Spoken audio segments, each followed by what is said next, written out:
Halo adik-adik, selamat datang di channel Apples Master Education. Masih bersama dengan saya Budi. Dalam video ini saya akan beri beberapa contoh soal HOTS mengenai cermin datar sekaligus dengan pembahasannya. Soal yang pertama, seseorang dengan tinggi H berada di depan cermin datar. Tentukan panjang minimal cermin yang diperlukan supaya orang tersebut dapat melihat seluruh bayangan tubuhnya. Untuk memudahkan pengerjaannya, kita perhatikan dalam ilustrasi gambar, saya buat 3 buah titik. Yang pertama titik P sebagai ujung kepala, lalu yang kedua titik M melambangkan mata, dan titik K melambangkan ujung kaki. Kalau kita perhatikan juga, maka di bayangan dari titik P dan titik K akan dihasilkan titik P aksen dan K aksen. Soal diketahui bahwa tinggi orang tersebut adalah H. Dari sini kita mendapatkan persamaan H adalah jarak dari titik P ke M ditambah dengan jarak dari titik M ke K. Nah, kita bisa melihat ujung kaki karena sinar datang dari ujung kaki menuju ke cermin dan dipantulkan seolah-olah langsung dari ujung kaki kita. Tentu saja pemantulan yang terjadi harus memenuhi hukum pemantulan. Sama halnya dengan ujung kepala, sinar datang dari ujung kepala dipantulkan oleh cermin menuju mata kita. Nah, sekarang apabila adik-adik lihat, segitiga yang hijau adalah segitiga sama kaki dan terbagi sudutnya sama besar, yaitu I2 dan R2. Hal ini akan mengakibatkan panjang PM terbagi 2. Di situ terlihat panjangnya adalah setengah PM.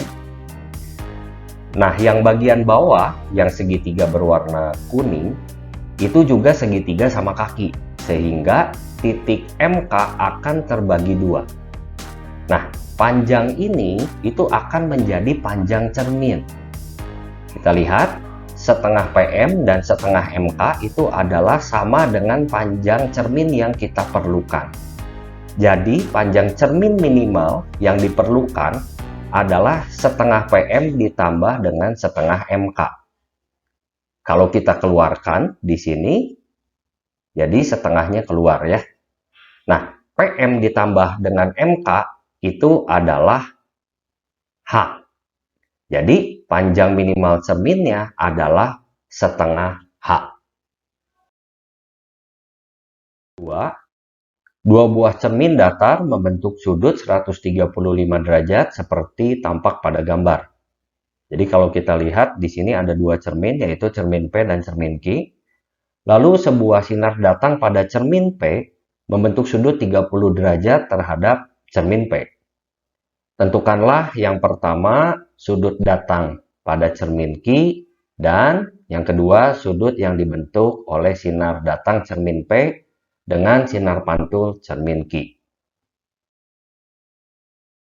Saya akan bahas pertanyaan A terlebih dahulu.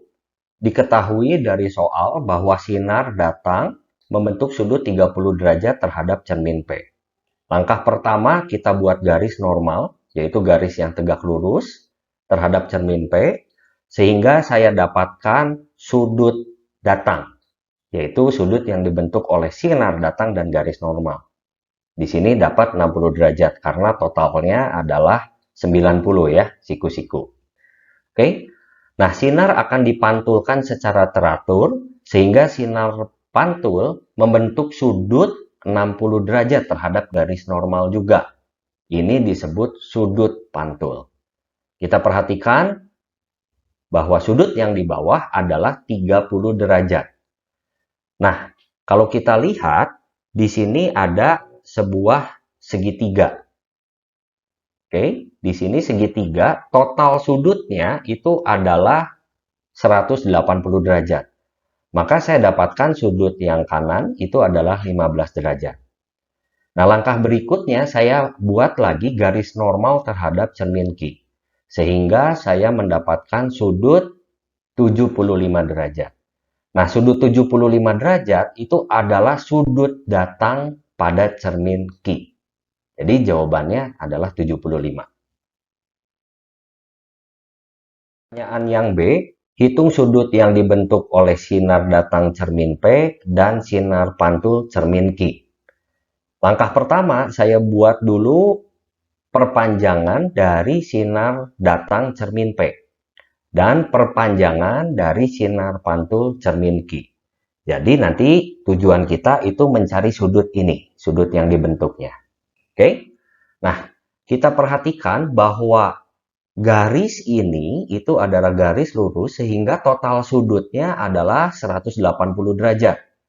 Nah, jadi saya dapatkan sudut yang di bawah 30 derajat. Oke? Nah, kita lihat yang cermin Q. Saya mau mencari sudut yang ini. Nah, kita tahu dulu di sini terjadi sudut pantul cermin Q, yaitu 75 derajat. Maka karena totalnya semua 180, sudut yang bawah ini hasilnya adalah 15 derajat. Oke. Nah, kalian perhatikan segitiga yang berwarna biru. Segitiga ini jumlah sudutnya 180. Di sini sudah ada 30 derajat dan di sini sudah ada 60 derajat. Maka sudut yang di bawah itu adalah 90 derajat. Jadi kesimpulannya, sudut yang dibentuk oleh sinar datang pada cermin P dan sudut yang dibentuk oleh sinar pantul pada cermin Q itu adalah 90 derajat. Yang ketiga, hitung berapa banyak bayangan yang tampak pada dua cermin yang diletakkan yang saling membentuk sudut yang A 60 derajat, yang B 120 derajat. Jadi maksud soalnya, di sini diberikan sebuah benda yaitu silinder di depan dua buah cermin, misalnya ini adalah cermin A dan ini cermin B, yang saling membentuk sudut. Yang A itu membentuk sudut 60 derajat. Oke, kita langsung bahas. Pertama, saya akan misalkan cermin pertama sebagai cermin A dan cermin kedua sebagai cermin B. Mereka berdua membentuk sudut 60 derajat. Jadi ilustrasinya saya berikan di sebelah kanan di sini. Ini dilihat dari atas. Lalu silinder saya anggap sebagai sebuah titik, yaitu titik yang berwarna hijau. Nah, untuk memudahkan mencari bayangan yang terjadi karena dua cermin ini, saya buat sebuah lingkaran. Kenapa dibuat sebuah lingkaran? Karena nanti hasil bayangannya itu tidak akan melebihi lingkaran ini. Nanti kita lihat ya. Oke, lalu langkah berikutnya saya akan perpanjang cermin A dan perpanjang cermin B. Ya, ini titik-titik karena ini adalah sebetulnya tidak ada. Oke. Nah, kita lihat benda ini akan dipantulkan oleh cermin A, titiknya didapatkan A1. Kita lihat jarak dari sini ke sini, ini adalah jarak benda ke cermin. Pasti akan sama dengan jarak bayangan ke cermin. Jadi tidak akan melebihi si lingkaran ini. Oke? Nah, lalu titik A1 ini akan dipantulkan oleh cermin B. Hasilnya itu adalah titik ini, A2. Oke. Nah, A2 ini akan dilanjutkan dipantulkan oleh cermin A. Di sini kalau kita lihat ini adalah perpanjangan cermin A. Ya, itu dihasilkan titiknya A3. Nah, A3 tidak akan bisa dipantulkan oleh cermin B. Karena apa? Karena kalau kita lihat ini adalah belakang cermin. Jadi berhenti di A3. Oke, nah kita lihat lagi bendanya. Benda yang hijau ini juga akan dipantulkan oleh cermin B. Hasilnya itu adalah B1, ini bayangannya. Lalu B1 akan dipantulkan oleh cermin A. Hasilnya ini adalah B2. Nah, B2 akan dipantulkan oleh cermin yang biru, yang cermin B. Hasilnya ternyata di tempat A3 tadi. Jadi posisinya sama. Jadi akan berakhir di sini. Jadi total bayangan yang terbentuk adalah 5 buah.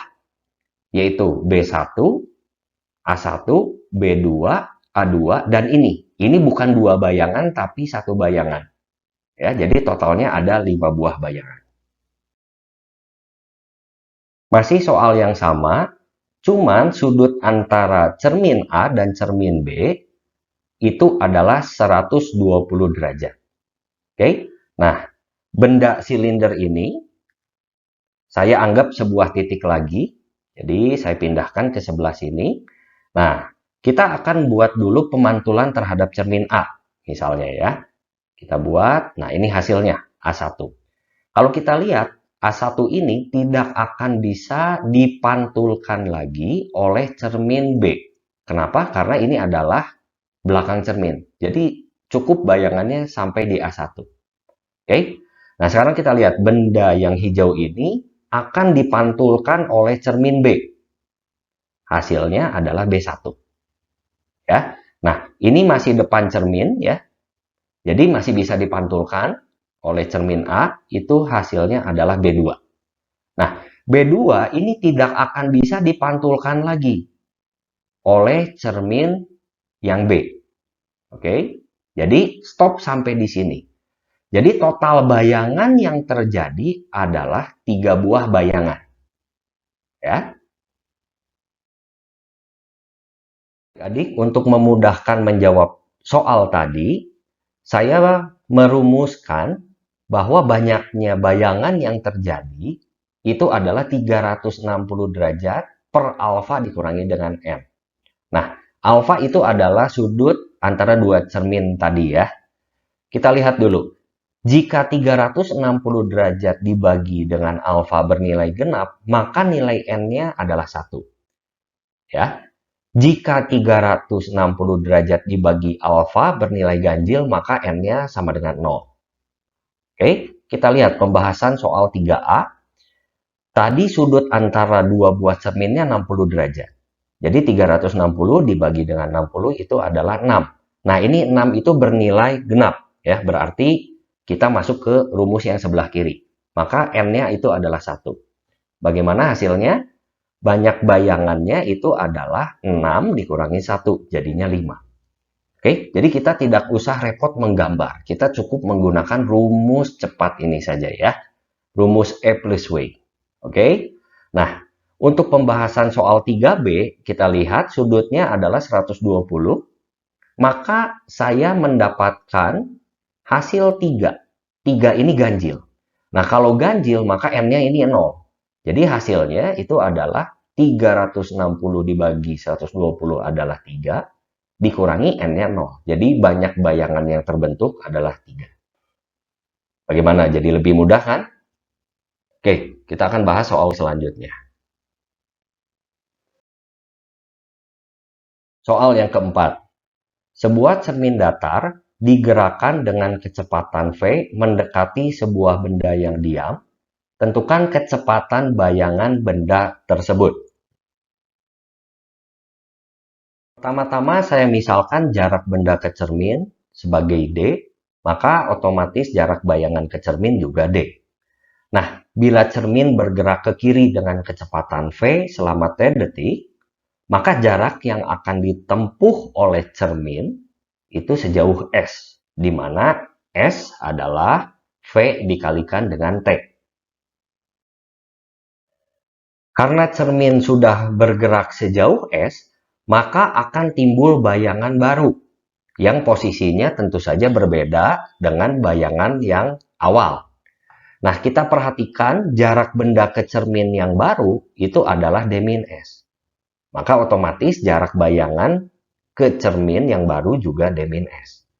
Nah, adik-adik perhatikan jarak dari cermin sekarang ke bayangan yang lama itu adalah D plus S. Ini S ditambah dengan D ya. Nah, maka jarak antara dua bayangan, ini bayangan sebelum, ini bayangan sesudah, itu adalah 2S. Dapat dari mana ini? Ini cukup D plus S dikurangi dengan D min S. Jadi saya dapatkan jarak dua bayangan, itu adalah 2S. Nah, karena peristiwa ini berlangsung selama T detik, maka kecepatan si bayangan berpindah adalah jaraknya dibagi dengan waktunya, yaitu T detik. Sehingga saya dapat kecepatan bayangan itu adalah 2S dibagi dengan T. Nah, tadi S dibagi dengan T itu adalah V. Ya. Jadi di sini saya dapatkan 2V. Soal yang kelima, soal yang terakhir. Sepasang cermin yang panjangnya masing-masing 1,5 meter dipasang berhadapan dengan jarak 20 cm seperti tampak pada gambar. Lalu ada seberkas sinar datang menuju ke salah satu cermin dan dipantulkan terus-menerus. Ya, kalau kita lihat, ini sudut datang pada cermin yang bawah itu adalah alfa. Nah, pertanyaannya, maka tentukan berapa kali sinar akan mengalami pemantulan di dalam cermin. Lihat, sinar datang itu membentuk sudut alfa, akan dipantulkan oleh cermin pertama menuju cermin kedua, dan begitu seterusnya. Nah, untuk memudahkan penyelesaian soal ini, kita lihat dulu. Saya di sini mengambil sebuah segitiga hijau, ya, membentuk sudut alfa, segitiganya segitiga siku-siku, ya. Nah, tingginya itu adalah 20 cm sama dengan jarak kedua cermin, membentuk sudut alfa, dan sisi mendatarnya saya belum tahu, saya misalkan X. Kita butuh bantuan sedikit trigonometri. Kita lihat bahwa tangan alfa itu adalah sisi depan dibagi sisi samping. Jadi tangan alfa X per 20. Diketahui dari soal bahwa tangan alfa adalah 3/4. Sehingga saya mendapatkan X adalah 15 cm. Nah, X itu akan sama pada setiap segitiga yang dibentuk. Adik-adik bisa lihat ya di gambar ya. Nah, panjang cermin itu adalah 150 cm. Sehingga banyaknya X di sini, kalau adik-adik lihat, itu tinggal 150 dibagi dengan X saja. 150 dibagi dengan 15, yaitu banyak X-nya ada 10 buah sampai ke ujung sana. Nah, yang harus hati-hati, banyak pemantulan yang terjadi itu bukan 150 bagi 15 saja, tapi harus ada plus 1. Plus 1 di sini itu adalah yang ini. Ini pemantulan yang pertama. Ya. Jadi, ini ada jebakannya, yaitu kurang plus 1, biasanya suka lupa. Ya, ini bukan jebakan Batman, tapi jebakan Thanos. Ya, karena udah nggak zaman Batman lagi. Begitu adik-adik, 5 soal HOTS yang saya bahas. Mudah-mudahan bisa memberi pencerahan buat adik-adik semua. Sampai jumpa di video yang lain. Tetap semangat.